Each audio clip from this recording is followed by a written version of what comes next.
हम हमारा पेट छोटा सा और उनका पेट से बड़ा। हमारी 2 रोटी से काम उनका पेट से भारी और हमारा है छोटा पेट। सिपाही का छोटा पेट होता है, 2 पूरी खा कर पूरे दिन गुजारा करता है। होगी राष्ट्रवादी। अमृतकाल भी उन्हीं के लिए आया है, या तो अफसरों का अमृतकाल आया है, या हमारे नेताओं का आया है, या उद्योगपतियों का आया है। अमृतकाल और किसी का नहीं आया। मतलब जवान जो अपने आपको आउट करता उसका नहीं, जहर काल है। जवान जैसे उसका जहर काल है। अमृतकाल बोलेंगे तो सड़कों पे बैठे हुए, ये अमृतकाल का भी है। इस समय मेरी मौजूदगी है देश की राजधानी दिल्ली के जंतर मंतर पर, जहां पर पूर्व सैनिक लगभग 50वां दिन आज इन लोगों को है। अपनी मांगों को लेकर के इनसे बातचीत करने का प्रयास करेंगे कि आखिर कब तक सरकार इनके धैर्य की परीक्षा लेती रहेगी। सर नमस्कार। नमस्कार। हाँ नमस्कार। क्या नाम होगा सर? मेरा नाम होनेबल नायब सूबेदार हवलदार अमरकांत वर्मा। कहाँ के रहने वाले हैं? मैं जिला खगड़िया, सहरसा और बेगूसराय बिहार का रहने वाला हूँ। मैं बिहार से है। क्या कहेंगे, आज 50वां दिन पूर्व सैनिकों को हो गया, लेकिन सरकार तस से मस होने का नाम नहीं ले रही। मैं सरकार से यही कहूँगा, सरकार जितना जल्दी जाग जाए, क्योंकि 2024 बहुत नज़दीक है। सरकार चाह रही कि मैं हैट्रिक लगाऊं, उसके हैट्रिक में कैच आउट हो सकता है। वो कैच आउट हो सकता है। वो सभी मन में सभी के लड्डू फूटते हैं। मन में चुनाव से पहले सभी के लड्डू फूटते हैं। और यदि मेरी मांग है, उचित मांग है, और उचित मांग को पूरा नहीं करते हैं, तो मेरा प्रयास रहेगा पूरे पूर्व सैनिक संघ का कि -200 आए।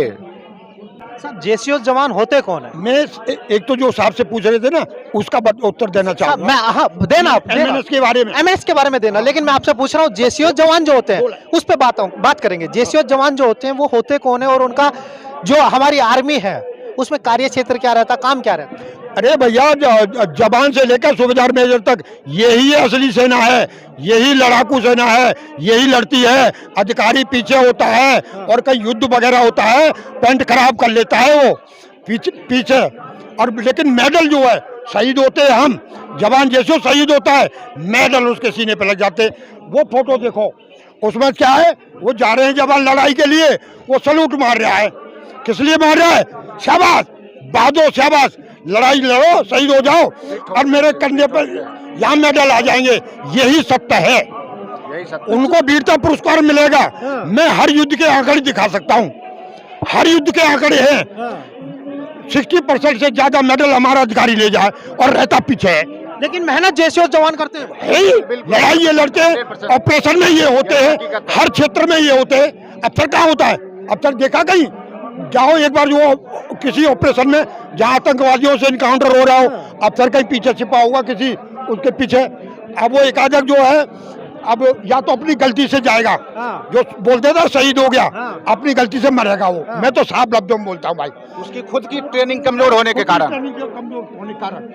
उसकी खुद की ट्रेनिंग कमजोर होने के कारण साहब वो आपको लीड करते हैं। आपको लीड करने का काम करते हैं। कुछ नहीं करते वो, कहाँ से लीड करेंगे? वो पीछे बैठा हुआ भाई, यह आतंकवादी है, मुठभेड़ चल रही है, जवान जैसे उससे सुलझ रहे हैं, उसको पीछे मालूम है वो जो लीड करेगा, गाइड करेगा कि तुम उधर से गोली मारो, कुछ सुनेगा? वहाँ अपने दिमाग से, अपने विवेक से जवान जैसे लड़ रहे हैं कि उस आतंकवादी फायर कहाँ से आ रहा है, इसको कैसे घेरना है, इससे कैसे बचना है, कैसे इसका घेरा डालना है, अपने दिमाग से लड़ते हैं। तो साहब इतना भेदभाव क्यों? फिर भेदभाव तो होता है, 1911 के कानून है यार, इन्हें बदलवाओ। मोदी जी रोज बोल देते हैं हमारा देश की गुलामी खत्म करना है, ये कानून खत्म करना। वो करो ना अंग्रेजों के गुलामी के कानून, इंडियन कानून क्यों नहीं बनाते सेना? राष्ट्रवादी सरकार है। 1911 के कानून क्यों है? वो राष्ट्रवादी सरकार है, मोदी सरकार। हाँ होगी राष्ट्रवादी। अमृतकाल भी उन्हीं के लिए आया है, या तो अफसरों का अमृतकाल आया है, या हमारे नेताओं का आया है, या उद्योगपतियों का आया है। अमृतकाल और किसी का नहीं आया। मतलब जवान जो अपने आपको आउट करता उसका नहीं, जहर काल है। जवान जैसे उसका जहर काल है। अमृतकाल बोलेंगे तो सड़कों पे बैठे हुए, ये अमृतकाल का वो है। कौन बोलेगा? देश में हमारी छवि क्या जा रही है? विदेशों में भी ये देख रहे हैं, तो भी इतना बड़ा 5वीं अर्थव्यवस्था हो गया, फिर भी हम देश का जवान उधर पड़ा हुआ है। इनको शर्म आनी चाहिए, हमारे नेताओं को, हमारे अधिकारियों को शर्म आनी चाहिए। हमारे नेताओं से ज्यादा गद्दारी हमारे अफसरों ने की है। हमारा हक का पैसा था, वो आरोपी इनके बाप को भी लागू नहीं है। मैं बताऊंगा क्यों नहीं है। ओआरओपी के बाप को लागू नहीं है। तीसरा वेतन आयोग लागू हुआ है, उस तक जवान से सुबेदार मेजर तक पेंशन होती थी 75%, अफसर की होती थी 30%। इन निकम्मों की 50% कर दी, हमारी 50%, यानी इनकी बढ़ा दी, हमारी 50%। तत्कालीन प्रधानमंत्री ने एक शब्द बोला, बोलो ठीक है। कौन से प्रधानमंत्री थे? तत्कालीन प्रधान, नाम नहीं लेना, इंदिरा जी थी, सब पता है यार। उन्होंने बोला कि 2-4 साल बाद में आपको वापस 75% कर दिया जाएगा। अभी हम आपकी पेंशन कम कर रहे हैं। देश में युद्ध लड़ा है, हमें भी मंजूर है, हमारे लिए देश प्रथम है, देश सर्वोपरि है। हम बाद में सबसे लास्ट में हम अपने को लेते हैं, लेकिन ये तो नहीं कि बिल्कुल अपने मरी जाओ, अपने को कोई सम्मान ही ना दो। भाई सम्मान तो चाहिए, बिल्कुल। कहाँ दे रहे हैं सम्मान? हमारे जवान को चपरासी की जगह इन्होंने कर दिया। मेरे पास में सारे डॉक्यूमेंट, चपरासी की जगह तनख्वाह मिलती है उसे, चपरासी वाले पेमेंट में डाला है। और हमारे जेसीओ साहब को पुलिस का हेड कांस्टेबल है नायब सूबेदार साहब, उसमें डाला है। मैं तो गद्दारी किया है, क्यों ना हमारे को नायब सूबेदार साहब को पे बैंड 8 में डाला जाता, पे बैंड 9 में डाला जाता, हमारे एसएम साहब को क्यों नहीं डाला? तो लग रहा है मोदी सरकार इस पर आपके हित में फैसला ले सकती है। भाई लेना चाहिए, ये देश हित में है, सरकार के भी हित में है, देश हित में भी है और जरूरी है। 2024 में क्या स्टैंड रहेगा अगर ये फैसला नहीं लेती है आप लोगों की? कुछ नहीं होगा, जो भी होगा हमारी आज जो है जॉइंट एक्शन कमेटी बन रही है, वो जो आदेश करेगी वो होगा। अपना अपना शब्दों का इस्तेमाल करने का तरीका होता है। आपने कभी डॉक्टर हरिओम पंवार को सुना होगा जी, बड़े कवि हैं, उन्होंने हर सरकार को ललकारा, श्रीमती इंदिरा गांधी से लेकर के मोदी जी तक को, बीच में जो सब हुए हैं सबको ललकारा है, लेकिन सभ्यता के साथ ललकारा है। मैं भी ललकारता हूँ, आइए मोदी जी यहाँ हमारे पास आइए, यहाँ बैठिए, चाय पीजिए, हमारी बातचीत सुनिए और करिए। बॉर्डर पे जाने से, दिवाली मनाने से हमारी समस्या हल होने वाली नहीं है। हमने देश के लिए जीवन जिया है, 15 साल से लेकर 32 साल तक लोगों ने जीवन जिए हैं। ये मान्यवर साहब बोल रहे हैं, ये भी हैं, मैं भी हूँ, और भी कई साथी हैं। हमारी बड़ी समस्याएं हैं, और जो हमारे अपनों ने पैदा किए हैं, दूसरों ने नहीं किए हैं। हमारे अपने ही हमारे बीच में दुश्मन थे, उन्होंने हमसे दुश्मनी की है, और उसका परिणाम उनको देना पड़ेगा, हमारा हिस्सा हमको देना पड़ेगा। 97% हम लोग ORS जेसीओज हैं देश में। आज लगभग 30 लाख से 32 लाख के लगभग पेंशनर हैं। सब में आप 97% निकालो, 3% निकालो, तो मुश्किल से तुम्हारे 50-60 हज़ार 1 लाख के लगभग अफसर आएंगे। और उसमें भी जो ग्रेड 1 अफसर हैं, ग्रेड 1 अफसर ब्रिगेडियर एंड अबव, वो हमारा मैक्सिमम हक लेके गए हैं। एक सूबेदार मेजर साहब 32 साल सर्विस करके जाते हैं, और एक मेजर साहब 32 साल सर्विस करके जाता है। मैं फिर बोल रहा हूँ, और दिखाइए, गद्दार है हमारा वरिष्ठ अफसर। क्यों है गद्दार? मैं प्रमाण देता हूँ। अपना एक सेकंड लेफ्टिनेंट होता था, इन अफसरों ने सीधे 2 स्टार कर लिए।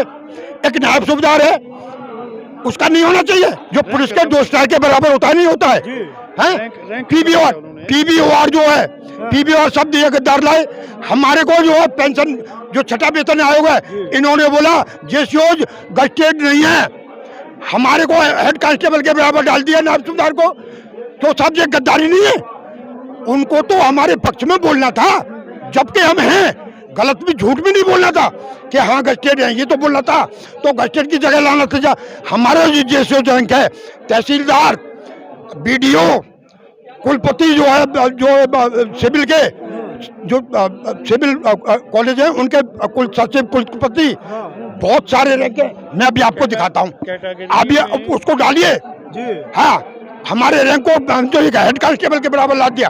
अभी 5-6 दिन पहले मेरा यह बहस हुआ एक एसआई साहब से। वो बोलता है कि आपका जो है नायब सूबेदार हमारे हेड कांस्टेबल के बराबर है, क्योंकि उसके बराबर पेमेंट ले रहा है। मैं बोला साहब गस्टेड रैंक है हमारा नायब सूबेदार। बोले नहीं, गस्टेड नहीं है। गजट बनता है, गजट में नामांकित किया जाता है, उसके बाद में ये जो है राष्ट्रपति के पास में नोटिफिकेशन पर राष्ट्रपति जी साइन करते हैं, तब स्टार करते हैं जब नंबर आता है। ऐसा नहीं होता है। गजट पास होता है, गजट बन के जाता है, नोटिफिकेशन पे राष्ट्रपति महोदय साइन करते हैं हमारे पे, और राज्य में करता है राज्यपाल जी, वो गजटेड अधिकारी होता है। गजटेड, गजट यानी गजट में जिसका नामांकन है, जो नामांकित किया गया है, वो गजटेड अफसर है और नोटिफिकेशन में साइन हुआ है। अच्छा साहब, बार बार बात चल रही है कि जो अधिकारी हैं आपके आलाकमान अधिकारी हैं वो आपके फेवर में नहीं हुए, लेकिन फेवर में ना होने की वजह क्या है? मेन बहुत सारी वजह है इनकी। मुख्य वजह बताओ। पेट बड़ा है उनका, हाँ? उनका पेट बड़ा है, पेट बड़ा उनका, हमारा पेट छोटा है। हम हमारा तो पेट छोटा सर, उनका पेट से बड़ा, हमारी 2 रोटी से काम उनका पेट से भारी और हमारा है छोटा पेट। सिपाही का छोटा पेट होता है, 2 पूरी खा कर पूरे दिन गुजारा करता है, ठीक। और वो तो पैसे ही डाल चढ़ता ही रहे हैं।